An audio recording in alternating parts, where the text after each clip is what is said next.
back. So thank you, Armand. Fear is still a huge part of how I work.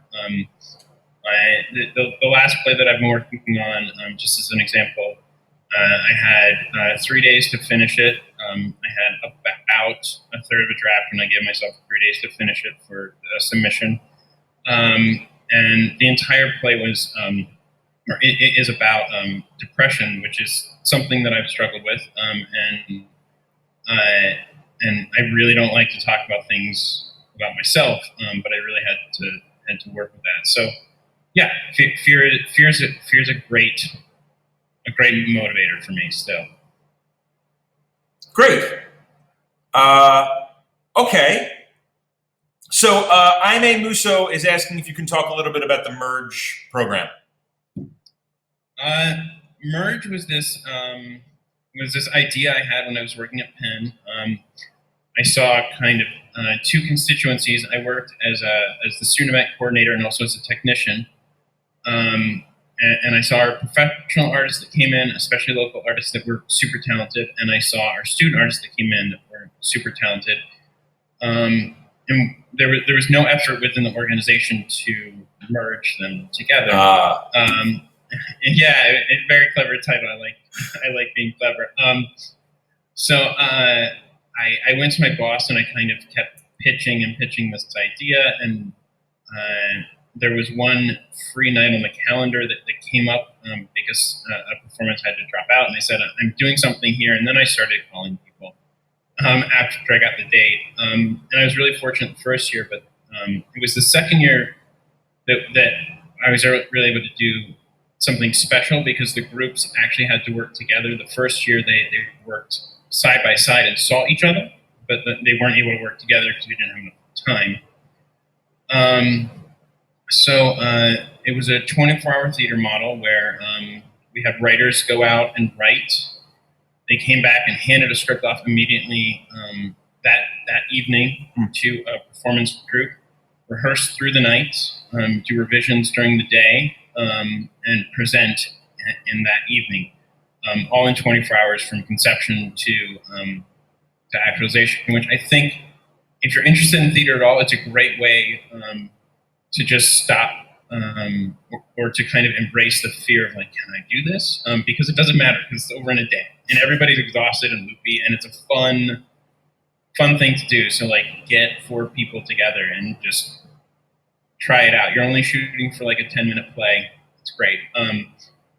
One of the things that worked really well for us in that form was we all chose the same setting. So all the writers had to go out on the SEPTA line, on the subway line, and ride a complete circuit of it. And that was the time they had to write, so it all had to be set on the SEPTA train, which was nice because even though they were radically different plays, when we had like a Lovecraft horror play,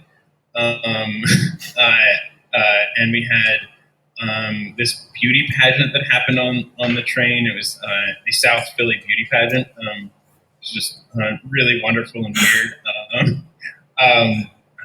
The Cheesesteak Princess. That's what it was called. It's great. Yeah.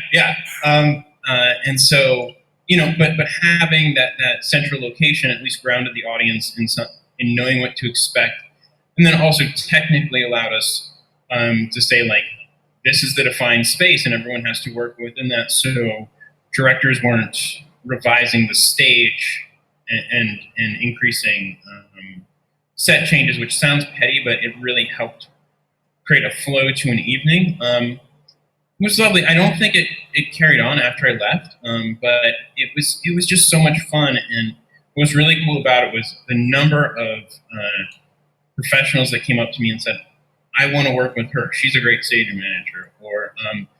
Or Hannah's really got some clever ideas. Like has she ever thought about directing? And I turn around and be like, yeah, she has. You should talk to her more. She's awesome.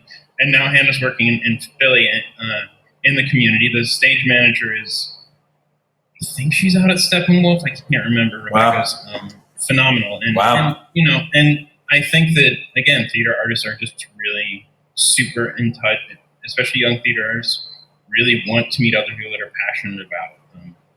So if there are, I'm sure that there are some local professional theaters like going out and finding them and being like, what can I do?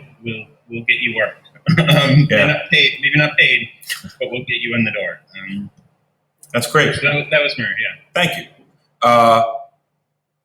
Okay, so Bailey Harper is saying, what challenges did you face in adapting the spaghetti Western genre for the stage? And considering, I don't know, I forget the whole title, but considering Our Labs takes place on Reddit, assuming that you're a Redditor, what are your favorite subreddits? I'm not a Redditor at all. Oh. I wrote it. I wrote that play after reading this really awful article about internet trolls and kind of this guy that was exposed as really vicious Reddit internet troll, and I kind of to that point hadn't really realized some of the darker corners of the internet, and exploring those was a really uncomfortable research process for me. But just recently, I've started to look at Reddit a little bit in better light because I've really gotten into board games recently with my daughter, and she's 6, and my wife and I, we all just love to play board games. So that there's some really good board game Reddits out there or subreddits, whatever they're called, that have been really useful and informative. But anyway, adapting spaghetti Western was one of the challenges there. Was the great thing about Westerns is the location and is the expanse of it. That was hard to figure out. How do I bring that into a space that has walls and what I ended up doing with that, and if you read the script, was I just threw in these images and I didn't know what they were. They were just things that I felt like captured the essence of a scene, that would be great cutaway shots if there was some kind of way to do a cutaway on stage. And I just entrusted that to the director and designers. And I think that's one of the things that makes me a unique writer is that I do things that I'm just like, yeah, figure it out, guys. And I hope those things are interesting and not frustrating. And I hope that they feel vital. And we had just some great things come out of that. For the one of the things I had was birds being fed, and the actors, we were in a bar, and they came by in these bird masks, and they were eating spaghetti out of their hand in this really kind of disgusting manner. And it was just so creepy and fast that it worked. We had puppets that then had tiny puppets of birds that were then projected up onto the ceiling just with flashlights. That worked really well just to cut away as brief asides. There was some sound stuff just with wolf howls and things that worked really well. So but that was the big challenge was finding the scale and kind of the starkness of the Western, because the character types are really fun and delicious, and the language is so rich in Westerns to play with.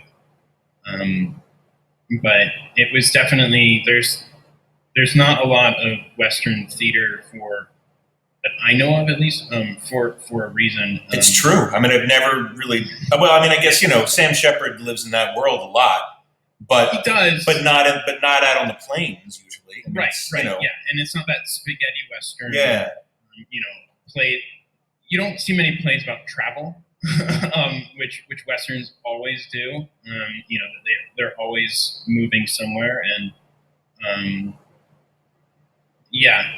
So, but I loved it, and that's one that I want to revisit though, because that was a little bit of a crash course, and I now understand what the plot is of that play, and I would love for it to be in the script. Beautiful. You weren't kidding.